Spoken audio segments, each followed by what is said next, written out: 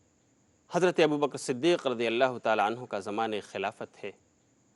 ایک دادی ایک بڑھیا عورت کی وراثت کا مسئلہ پیش ہوتا ہے۔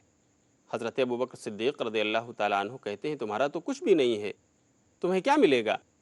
لیکن صحابہ کرام آپ کے سامنے تھے، آپ کے اور ساتھی بھی آپ کے سامنے تھے۔ ان میں سے ایک صحابی نے کھڑے ہو کر کہا کہ اے حضرت ابوبکر صدیق رضی اللہ تعالیٰ عنہ، میں نے اللہ کے رسول سے یہ حدیث سنی ہے، میں نے اللہ کے رسول کے زبان سے یہ فیصلہ سنا ہے کہ دادی کو 1/6 ملے گا، سدس ملے گا۔ سدس یہ دادی کا اور دادا کا حق ہے۔ حضرت ابوبکر صدیق رضی اللہ تعالیٰ عنہ کو اس بات کا علم نہیں تھا، چنانچہ انہوں نے پھر یہ سوال کیا کہ آپ اکیلے ہو یا کوئی گواہ ہے اس بات کا کہ آپ نے اس بات کو نبی صلی اللہ علیہ وسلم سے سنا ہے؟ چنانچہ یہ سوال ہونے پر ایک دوسرے صحابی حضرت مغیرہ بن شعبہ رضی اللہ تعالیٰ عنہ کھڑے ہوئے اور کہا ہاں میں نے بھی یہ بات اللہ کے رسول سے سنی ہے کہ دادی کا حق 6 ہوتا ہے، 1/6 انہیں ملنا چاہیے، یہ وراثت میں ان کا حق ہے۔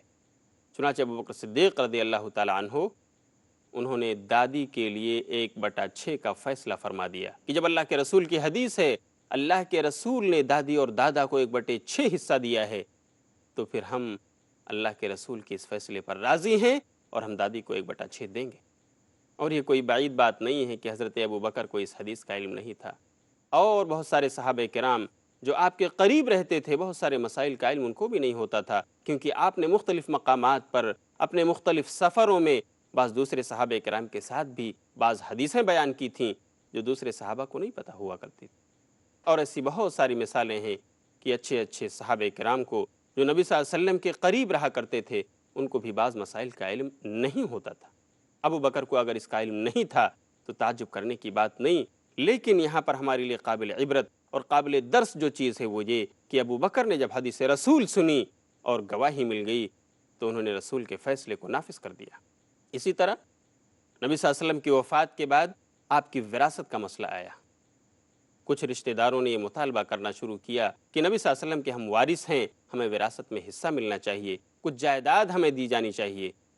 ابو بکر صدیق رضی اللہ تعالیٰ عنہ نے وہاں بھی نبی صلی اللہ علیہ وسلم کی حدیث لوگوں کو سنائی کہ انبیاء کرام وہ وارث نہیں بنائے جاتے، وہ درہم و دینار لوگوں کے لیے چھوڑ کر نہیں جاتے، وہ جو کچھ چھوڑ کر جاتے ہیں وہ صدقہ ہوا کرتا ہے، وہ بیت المال کا حق ہوتا ہے، اور اگر وہ کسی چیز کا وارث لوگوں کو بناتے ہیں تو وہ علم ہے، مال نہیں۔ اس لیے نبی کی وراثت میں جو کچھ تھا وہ بیت المال کا ہے، بیت المال ہی کو ملے گا، کسی کو نبی کی وراثت نہیں ملے گی۔ چنانچہ لوگ مان گئے، لوگوں نے سر تسلیم خم کر دیا کہ اگر رسول صلی اللہ علیہ وسلم کا یہ فرمان ہے کہ ہم وارث نہیں بناتے کسی کو درہم و دینار کا، اگر ہم بناتے ہیں تو علم کا وارث بناتے۔ اس فتوے کو سننے کے بعد، حدیث رسول سننے کے بعد تمام اقربا اور رشتہ داروں نے اپنے آپ کو جھکا دیا، سر تسلیم خم کر دیا۔ اس طرح کے بہت سارے واقعات ہیں جو صحابہ کرام کی زندگی میں پیش آئے، اور صحابہ کرام نے ان میں نبی صلی اللہ علیہ وسلم کی سنت کو اپنا حکم تسلیم کیا، قرآن کریم کی آیت کو اپنا حکم بنایا، اور اس طرح ان کے تمام معاملات حل ہوتے گئے اور وہ اختلافات میں دیر تک نہیں ٹکے۔ یہ صحابہ کرام کی بہت بڑی خصلت اور بہت اچھی صفت تھی کہ وہ کبھی بھی کتاب اللہ یا سنت رسول کی بات سننے کے بعد کسی اور کے فتوے کو دخل نہیں دیتے۔ چنانچہ حضرت عمر بن خطاب رضی اللہ تعالیٰ عنہ کا زمانہ ہے، لوگ حج کرنے جا رہے ہیں۔ حضرت عمر بن خطاب رضی اللہ تعالیٰ عنہ نے لوگوں کے حالات اور واقعات کو دیکھتے ہوئے حج تمتع پر پابندی لگا دی اور کہا کہ لوگ یا تو حج افراد کریں یا حج قران۔ کچھ صحابہ کرام جو موجود تھے اس وقت، انہوں نے حضرت عمر بن خطاب کے بیٹے حضرت عبداللہ بن عمر کے پاس جا کر کہا کہ حج تمتع جائز ہے یا نہیں۔ حضرت عبداللہ بن عمر رضی اللہ تعالیٰ عنہ نے جواب دیا کہ حج تمتع جائز ہے، کرنا چاہیے۔ لوگ کہتے ہیں کہ تمہارے ابو حضرت عمر بن خطاب نے اس پر پابندی لگا دی ہے اور کہا ہے کہ حج افراد یا حج قران کیا جائے۔ عبداللہ بن عمر جواب دیتے ہیں میں تم کو حدیث رسول سنا رہا ہوں کہ اللہ کے رسول صلی اللہ علیہ وسلم نے اس کی اجازت دی ہے حج تمتع کیا جائے، اور تم میرے باپ کا قول سنا رہے ہو کہ تمہارے باپ نے ایسا اور ایسا کہا ہے۔ کتنا بڑا درس ہے اس کے اندر، کیسا قابل عبرت واقعہ ہے یہ۔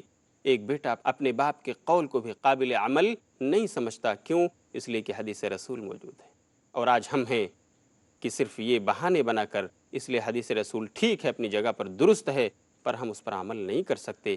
اللہ رب العالمین سے ہم اخیر میں دعا کریں گے کہ اللہ ہم سب کو کتاب و سنت کا سچا شیدائی بنا، اور ہمارے حج کے تمام احکام کو بھی ہمیں سنت رسول کے مطابق ادا کرنے کی توفیق دے۔ ناظرین کرام، انشاءاللہ اگلے ایپیسوڈ میں پھر آپ سے ملاقات ہوگی، تب تک کے لیے اجازت دیجیے اور دیکھتے رہیے فضائل حج۔ وآخر دعوانا ان الحمدللہ رب العالمین، والسلام علیکم ورحمۃ اللہ وبرکاتہ۔